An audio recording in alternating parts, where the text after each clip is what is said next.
سلام بچه. امروز اومدیم توی این ویدیو یه داستان ترسناک و دارکی که حداقل 70% داستان قبل اینکه داستان تعریف کنم برید یه ویدیویی که الان پخش میشه رو ببینید.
جایی که رفته بودیم یه حموم قدیمی بود که یه سری افراد این دوتا عکسایی که اینجا داریم میبینین اومده بودن اسپری کشیده بودن و حتی میتونم بگم هر کدوم از خرابه هایی که تو ایران وجود داره یک آثار خاص از کشورمونه.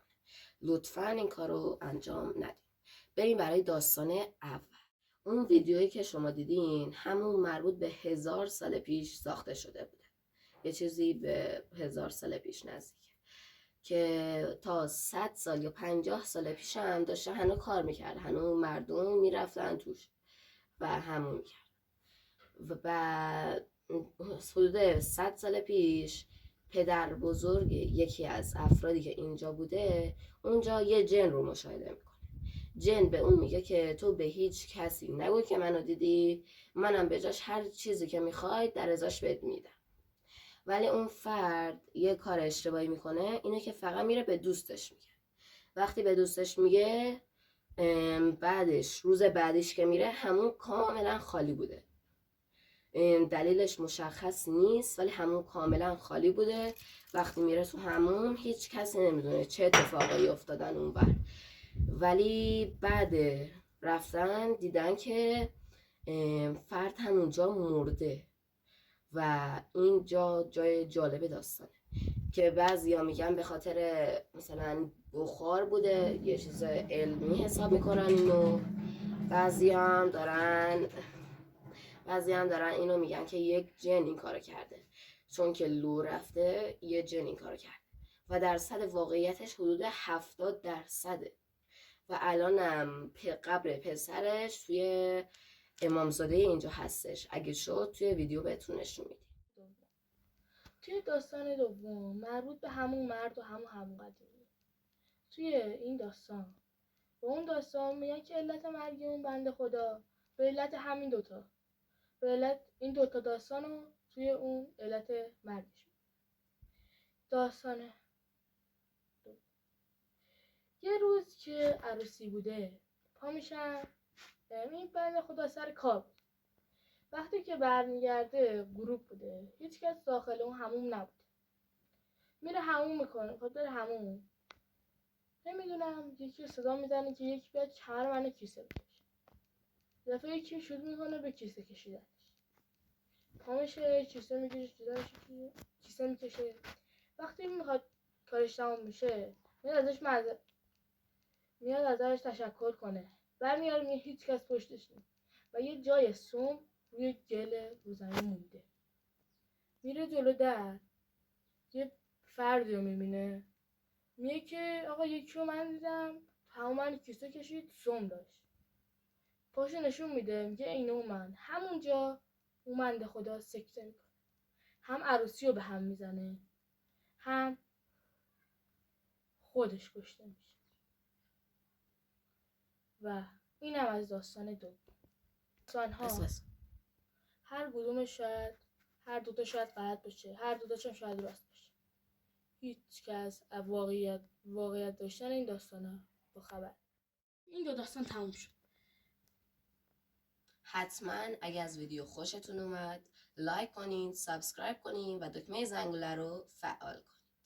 و اگه دارک ویدیو یا هر چیز ترسناکی دیگه از شهر خودتون میدونین حتما تو کامنت ها بگین که ما ویدیوشو درست کنیم.